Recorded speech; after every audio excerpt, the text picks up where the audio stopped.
pertama kami ucapkan terima kasih kepada Bapak dosen mata kuliah pendidikan anak di SD, yaitu Bapak Satimin, atas kesempatan yang telah diberikan kepada kelompok kami untuk presentasi. Yang kedua, kami ucapkan terima kasih kepada teman-teman kami yang sudah hadir. Perkenalkan, nama saya Hovifa Indah Cahya yang akan bertugas sebagai moderator dalam presentasi kelompok 3 ini, di mana kelompok kami akan membahas tentang perkembangan gender pada anak usia di SD. Namun tentunya saya tidak sendiri karena akan ditemani oleh teman-teman saya, yaitu Kak Ina Rohimah, Kak Indah Inayati, Kak Diana, dan Kak Jessica Destiana. Baik, materi yang pertama akan disampaikan oleh Kak Desti. Terima kasih Kak Hovifa sudah memberikan kesempatan kepada saya untuk menyampaikan materi pengertian gender. Jenis kelamin lebih menunjukkan pada dimensi biologis dari menjadi laki-laki atau perempuan. Dimensi biologis ini dikaitkan dengan kondisi fisik seperti kromosom, hormon, anatomi internal atau eksternal. Sementara gender menunjukkan dimensi sosial dari menjadi laki-laki atau perempuan. Dua aspek dari gender yang perlu diketahui adalah identitas gender dan peran gender.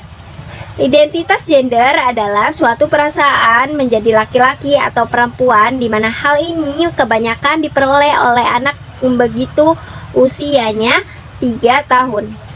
Sedangkan peran gender berisi harapan-harapan yang menunjukkan bagaimana laki-laki dan perempuan harus berpikir, bertingkah laku, dan merasakan sesuatu.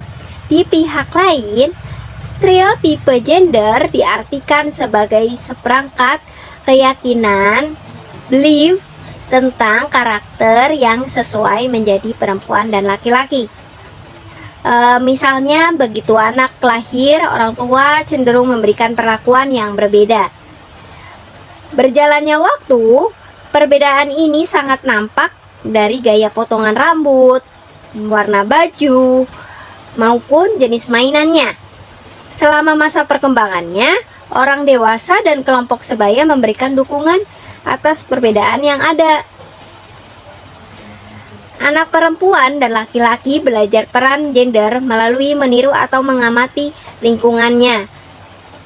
Melalui orang tua, anak belajar mengenai peran gender.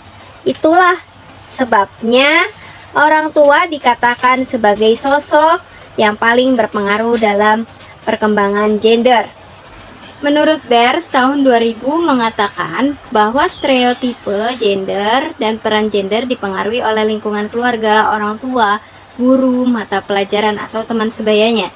Materi selanjutnya akan disampaikan oleh Kak Indah tentang teori belajar sosial mengenai gender yang dikemukakan oleh Santrop. Untuk Kak Indah, dipersilahkan. Terima kasih Kak Desti sudah memberikan kesempatan kepada saya untuk membawakan materi.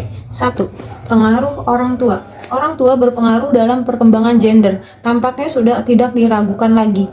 Ibu dan ayah secara psikologis berperan dalam perkembangan gender anak. Ibu secara konsisten bertanggung jawab terhadap pengasuhan. Sementara ayah lebih berperan pada interaksi bermain dengan anak dan bertanggung jawab menanamkan agar anak laki-laki atau perempuan tunduk pada norma-norma budaya. Tanpa disadari, ayah merupakan bagian penting dalam perkembangan peran gender daripada ibu, karena ayah cenderung bereaksi secara berbeda pada anak laki-laki maupun anak perempuan. Orang tua lebih mengharapkan anak laki-laki lebih mandiri daripada anak perempuan. Banyak keluarga mendorong anak laki-laki dan perempuan untuk terlibat dalam permainan dan kegiatan yang berbeda.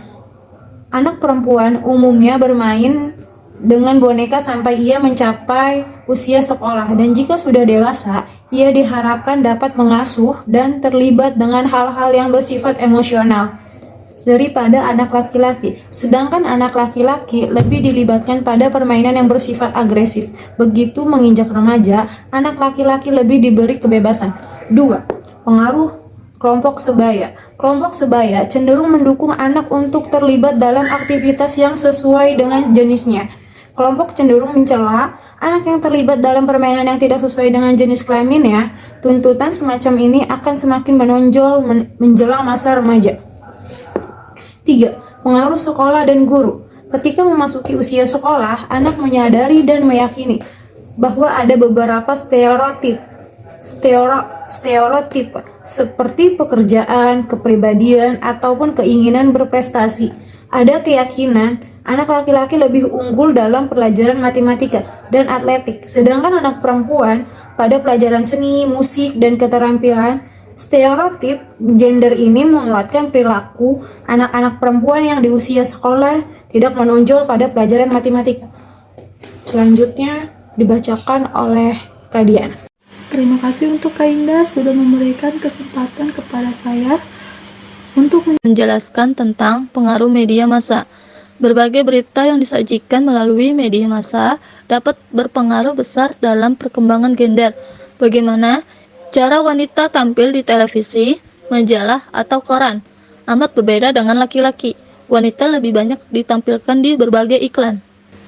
Dari apa yang telah diutarakan di atas, tampak bahwa berdasarkan pandangan atau teori, belajar sosial perkembangan gender dapat dipengaruhi oleh lingkungan atau pengalaman anak dengan lingkungannya.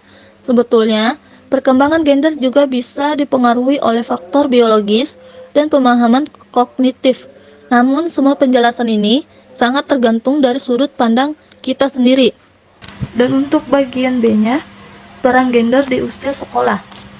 Pada usia sekolah, anak laki-laki mempunyai identifikasi peran maskulin, sedangkan anak perempuan lebih androgi, yaitu adanya ciri-ciri maskulin dan feminin pada individu yang sama. Selain memasak, menjahit, anak perempuan juga menyukai kegiatan olahraga, terlibat dalam kegiatan ilmu pengetahuan alam. Orang tua ataupun guru lebih toleran apabila melihat anak perempuan menunjukkan peran gender laki-laki, tetapi tidak demikian sebaliknya. Anak laki-laki seperti anak perempuan menjadi ejekan.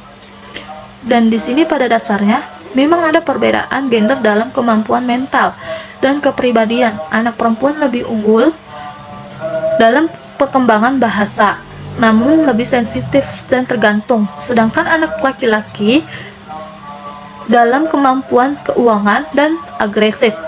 Hal ini berdasarkan pandangan bahwa anak perempuan cenderung lebih banyak memanfaatkan otak sebelah kirinya, sedangkan anak laki-laki lebih banyak memanfaatkan otak sebelah kanannya yang banyak berkaitan dengan spasial atau keruangan. materi selanjutnya akan disampaikan oleh Kak Ina. Terima kasih. Terima kasih Kak Diana. Untuk materi selanjutnya adalah bagaimana mengembangkan stereotip non-gender pada anak. Untuk mengatasi hal ini, anak-anak perlu beberapa cara oleh orang tua maupun guru. Misalnya, orang tua maupun guru dapat membantu anak-anak untuk lebih mengenal peran gender, bagaimana peran laki-laki dan perempuan. Orang tua ataupun guru hendaknya menghargai apapun yang dilakukan oleh anak, bukan karena dia seorang laki-laki ataupun seorang perempuan. Contohnya, seorang wanita dapat menjadi seorang presiden dan dapat memahami mengapa seorang ayah dapat juga merawat anak-anaknya di rumah, menyiapkan makanan, dan lainnya. Untuk sesi berikutnya dapat dilanjutkan oleh Kak Hovifah. Terima kasih. Baik teman-teman dan Bapak Satimin, presentasi dari kelompok kami sudah sampai bagian akhir. Setelah presentasi, kelompok kami telah membahas tentang pengertian gender, peran gender di usia sekolah, dan pengembangan stereotip non-gender pada anak. Sekian dan terima kasih. Mohon maaf jika ada salah kata dan pengucapan. Akhir kalam, wassalamualaikum warahmatullahi wabarakatuh.